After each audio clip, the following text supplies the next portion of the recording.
കൂടുതൽ വാർത്തകളും വീഡിയോകളും കാണാൻ ഈ ചാനൽ സബ്സ്ക്രൈബ് ചെയ്യുക. കൂടെ ബെൽ ബട്ടൺ അമർത്തുക. നമസ്കാരം. ഏഷ്യാനെറ്റ് ടിവിയുടെ എപ്പിസോഡിലേക്ക് എല്ലാ മനഃപ്രേക്ഷകർക്കും സ്നേഹം നിറഞ്ഞ ഹൃദയം നിറഞ്ഞ സ്വാഗതം. ഇന്നത്തെ നമ്മുടെ വിഷയം 9 നക്ഷത്രക്കാര് ദാമ്പത്യ ഐക്യതയായിട്ട് പോകുന്ന സ്ത്രീ ആയിക്കോട്ടെ പുരുഷനായിക്കോട്ടെ, ഇവർ തമ്മിൽ വിവാഹം നടത്തി കഴിഞ്ഞാൽ കുറച്ചുകൂടെ നന്നായിരിക്കും, അല്ലെ ഇവരെ കൂടെ കൂട്ടിക്കഴിഞ്ഞാൽ കുറച്ചുകൂടെ നല്ലതായിരിക്കും. സഖിയായിട്ട് അല്ലെ സഖനായിട്ട്, അതായത് ഭർത്താവായിട്ട് അല്ലെ ഭാര്യയായിട്ടൊക്കെ കൂടെ കൂട്ടാവുന്ന കുറച്ച് നക്ഷത്രക്കാരാണ്. ഇപ്പം ഇവർ തമ്മിൽ വിവാഹം നടത്തിയാലും ഏറ്റവും ഗുണകരമായിട്ടാണ് പറയപ്പെടുന്നത്. കാരണം 2 തുല്യ ശക്തികൾ, 2 മഹാശക്തികൾ ഒന്നിച്ചു കഴിയുമ്പോഴത്തെ എന്തായിരിക്കും, ഒരു വലിയ ശക്തിയായിട്ട് മാറും അല്ലേ. അതുപോലെ 2 ജാതകങ്ങൾ നമ്മൾ ചേർക്കുമ്പോഴായാലും രണ്ടുപേരുടെയും ജാതകത്തിൽ ഒരു യോഗങ്ങളും ഇല്ല, അല്ലെ രണ്ടുപേരുടെയും ജാതകത്തിൽ ഇപ്പോൾ ദോഷങ്ങൾ മാത്രമാണ്, അങ്ങനെയുള്ള ജാതകം ഒരിക്കലും ചേർക്കാൻ പാടില്ല. ഒരാളുടെ ജാതകത്തിൽ ഗുണവും ഒരാളുടെ ജാതകത്തിൽ ദോഷവും ഉണ്ടെങ്കിൽ മറ്റേ ആളുടെ ജാതകത്തിലെ ഗുണം കൊണ്ട് ഇപ്പുറത്തെ ആളുടെ ജാതകത്തിലെ ആ ദോഷം അകന്നു പോകണം. 2 പേർക്കും ദോഷമായ എന്തോ ഒരു ഉയർച്ചയോ ഉന്നതി ഒന്നും കാണത്തില്ല. ഈ 2 പേര് ചിലപ്പോൾ എല്ലാവരും പൊരുത്തം നോക്കുമ്പോൾ പൊതുവെ നാൾപ്പൊരുത്തം എല്ലാവരും നോക്കും, ഗ്രഹനിലപ്പൊരുത്തം ഒന്നും ആരും നോക്കാറില്ല. ഗ്രഹനിലപ്പൊരുത്തം നോക്കി നടത്തുന്ന വിവാഹങ്ങൾ എല്ലാ കാലത്തും നിലനിൽക്കും.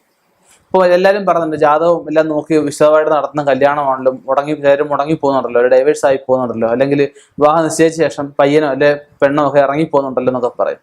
അതൊക്കെ നിമിത്തം നോക്കിയാൽ മനസ്സിലാവും.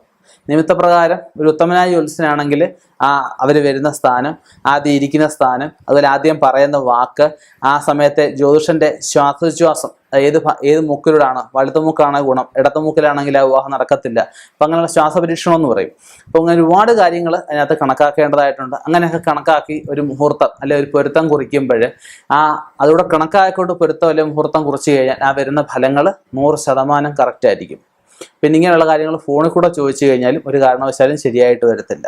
ചിലപ്പം ജ്യോത്സ്യനുമായിട്ട് സൗഹൃദത്തിലായിരിക്കും, ജ്യോത്സ്യനെ ഫോണിൽ കൂടെ വിളിച്ചു ചോദിക്കും, ഇന്ന ആൾ തമ്മിൽ ചേരുമോ എന്ന് ചോദിക്കും. ഒരിക്കലും പാടില്ലാത്തൊരു കാര്യമാണ്.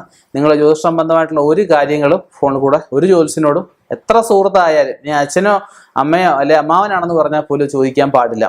നേരിട്ട് പോയി കണ്ട് ചോദിക്കുക. നമുക്ക് ആ നാളുകളിലേക്ക് ഒന്ന് കിടക്കാം. കാർത്തിക, രോഹിണി, പൂയം, ആയില്യം, പൂരം, ചിത്തിര, അനിഴം, പൂരാടം, ഉത്രട്ടാതി. ഈ നക്ഷത്രക്കാർ മാത്രമാണെന്നൊരു ചിന്തയുണ്ടാവും ദാമ്പത്യ ഐക്യതയായിട്ട് ജീവിക്കുന്നത്. ഇവർ മാത്രമല്ലെന്നേ, മറ്റുള്ളവരും ഉണ്ട്, മറ്റുള്ള നക്ഷത്രക്കാരും ഉണ്ട്. അതിനെന്ത് ചെയ്യണം, ജാതകം കൂടി കൂടുതലായിട്ട് പരിശോധിക്കേണ്ടതായിട്ട് വരും.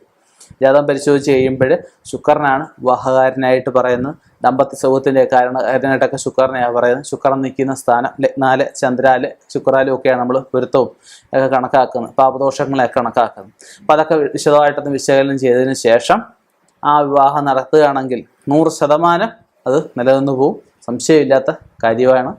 ഇനിയും ഇതുപോലെയുള്ള വ്യത്യസ്തമായ വിഷയങ്ങളുമായി കണ്ടുമുട്ടാം, സംവാദിക്കാം. നിർത്തുന്നു. നന്ദി, നമസ്കാരം.